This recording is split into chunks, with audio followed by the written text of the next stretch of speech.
Now, not long ago, I watched the original version of Star Wars, or as we often call it today, A New Hope. I watched it for the first time since the special editions came out roughly 27 years ago, and then I proceeded to do a video that was part retrospect and part comparison between the two versions. And I, of course, promised I would do something similar for The Empire Strikes Back, that I would watch the original version of it again, which brings us here to this video. Though instead of a comparison between the two versions, because in all reality, there's really not much difference between them. Certainly nowhere near as many changes were made to it as were made to A New Hope, and most of what is different was done to Cloud City, and they were good changes. They basically opened things up a bit more and made the place feel like a city in the clouds. And sure, there were a few other changes, like we now get to see Darth Vader return to his Star Destroyer after the events of Cloud City, after Luke lets himself fall. And speaking of that, they changed that as well. In the special editions, Luke cries or screams out when he lets go and falls down the shaft, which is a change I always hated and was happy to see get reverted in later editions. But anyway, there's not much difference between the two versions, so what I think I'm going to do instead of comparing them is something more along the lines of talk about just how important The Empire Strikes Back is to Star Wars. How you could even argue it is the reason Star Wars, the franchise on the whole, became something that would endure for generations at this point. And before going on, I'm in no way trying to diminish anything about the first Star Wars film. Obviously, The Empire Strikes Back never ever happens if Star Wars doesn't come out first and do what it did, become a global phenomena. That film was a success unlike anything we've maybe ever seen before or since, especially when you consider it kind of came out of nowhere in a manner of speaking. You could maybe make a very good argument that Avengers Endgame is the greatest success in film history, but that was the culmination of roughly a decade of films building up to it from a franchise that had already been around. The comics had been around for decades before it, whereas Star Wars, though it borrowed ideas from other properties, sure, it was brand new, and it came out in a day and age well before the internet, and yet somehow became the talk of the world. And it was actually such a massive success. I mean, it was a movie that literally changed the course of film history and influenced an entire generation of kids, and an entire generation of adults too, that it was going to be virtually impossible to make another movie just like it or similar to it that would capture the same sort of magic or have that level of success. It was going to be pretty much impossible to make a better Star Wars movie than Star Wars already was. And so, very wisely, George Lucas didn't try to do that. In fact, if not for the very obvious connections between the two movies, the same characters and everything, of course, one might struggle to believe that Empire was the sequel to Star Wars, to what was a very fun, lighthearted adventure where the heroes win in the end. Not to mention, how do you do bigger stakes than a moon-sized battle station that can blow up entire planets? Basically trying to make virtually the same movie again. We're using that same formula, only going bigger and better somehow, as sequels all too often try to do. It may have worked to some degree. I don't want to say it would have been a bad movie or a failure. We'll never know for sure what that movie would have looked like, or how it would have been received, or where Star Wars would be today. But there's actually a fair chance it would have been seen as not as good as the first one. Or that, like I was saying, it would have tried too hard to be the same sort of thing all over again, and ended up a bloated version of the same movie that people didn't like as much. And so, instead of going bigger, The Empire Strikes Back did the opposite and went smaller, in a way, because sure, the grand scale and amazing special effects, they're still there and all that. In many ways, yes, Empire is a bigger movie than Star Wars in terms of how it looks and how the special effects continue to evolve, and there is still the story of a tiny rebellion versus a massive empire at its core, which we get reminded of right in the opening act with the Battle of Hoth. Almost like Lucas wanted to get all that out of the way, he wanted to remind people that yes, this is still Star Wars, this is a sequel to that action-adventure film you all loved, and we're still going to give you some of that. But then the rest of the film is really nothing about Empire versus Rebellion or throwing big epic scale battles at you as we go on a fun adventure. There is very little fun about this movie. And in all reality, the Empire itself isn't actively doing or trying to do anything in this story, short of course, looking for Luke, which feels like more of a personal vendetta of Vader's than anything else. There is no greater imminent threat posed by the Empire in this film, not one that needs to be stopped now or else. They're just sort of there, looking as menacing as ever with their super Star Destroyer now, and a fleet of smaller Star Destroyers.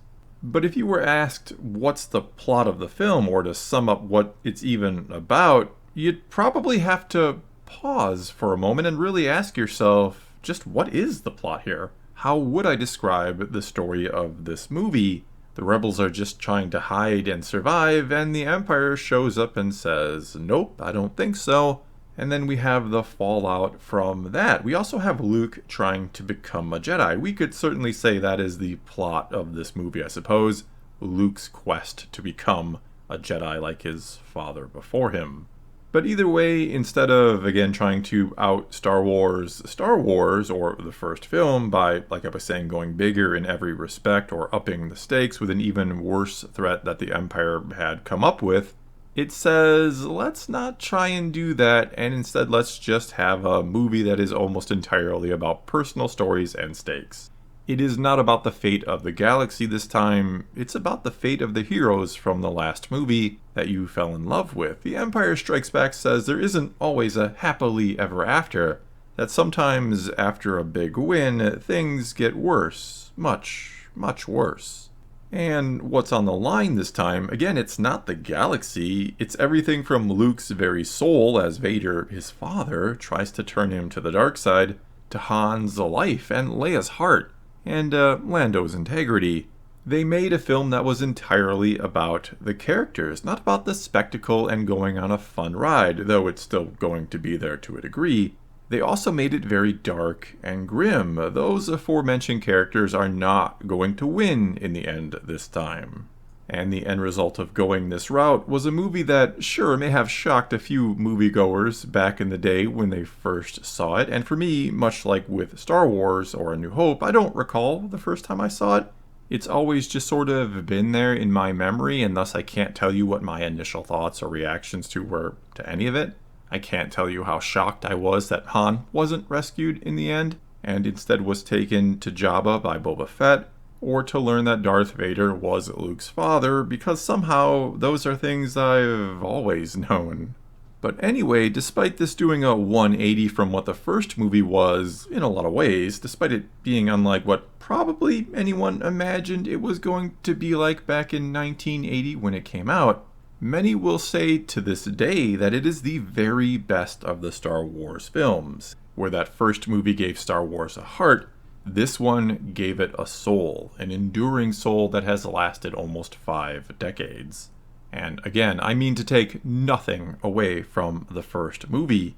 This is not about taking anything away from it, as much as it is about giving credit to The Empire Strikes Back for what it accomplished for Star Wars. I do believe that had this movie been something different, if it tried to be, again, too much like the first one, we may not be here today talking about Star Wars like we still are. Not saying it still wouldn't be relevant, but I really think this movie deserves a lot of credit for, again, giving Star Wars a soul, giving it something more than it just being a fun action-adventure thing. Which is kind of ironic because that's what many people seem to think Star Wars is supposed to be, a lighthearted or a bit silly and fun or a bit cheesy or campy even. And I'm not saying it can't be those things ever, but it is kind of, again, it's kind of ironic that what is widely regarded as Star Wars at its very best is sort of the opposite of all those things. And I'd argue Star Wars is at its very best. And I'd argue Star Wars is at its best when it's all about the characters, when it doesn't get lost in the spectacle. Not that Star Wars isn't or can't be that, I think that's part of it. Amazing special effects are a hallmark of Star Wars, no doubt, and some of the other surrounding aspects are obviously very, very important and or incredibly interesting too, things like the Force, for example. We also can't forget about the soundtrack of John Williams being a huge part of the success too. Like I basically said in that first video I did about A New Hope, that film was the perfect storm. It somehow got every single thing right to make the perfect movie. And yet many will say Empire is even better than it. And I think that is because it took perhaps the main or top reason that first movie worked as well as it did, that being the characters, that there was something special about them, something genuine and real about them that kept an otherwise fantastical story set in another galaxy grounded and relatable to us here on Earth. We liked and cared about those heroes because they did feel like real people that we might meet in our everyday lives. And so it took them and doubled down on them instead of doubling down on everything else. Like I said before, The Empire Strikes Back didn't try to out Star Wars. It didn't say, how can we one-up everything or close to everything we did in that first movie? It sure gave us more information about things like the Force. It took us to new and different planets, new creatures, new everything, but it never got lost in any of it. Much like the first movie, the setting was fascinating, but it wasn't the story. It wasn't what it was all about. It was simply there to help tell the story, or to give it a background, or a place that could be incredible to behold and that inspired your imagination, perhaps. But it was again the characters we were really there for. It was our attachment to them, our concern for them, our hopes and dreams for them.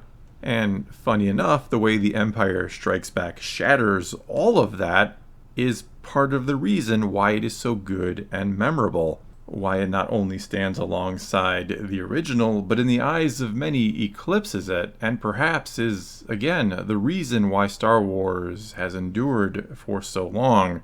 That middle movie, giving all the characters this incredible story and the stakes, is what gives everything else such a strong backbone that whole trilogy rests upon, you could say. The Empire Strikes Back, in my opinion, is of course a fantastic movie, but I really do think it is a big part of the reason Star Wars succeeded as much as it did in the long run.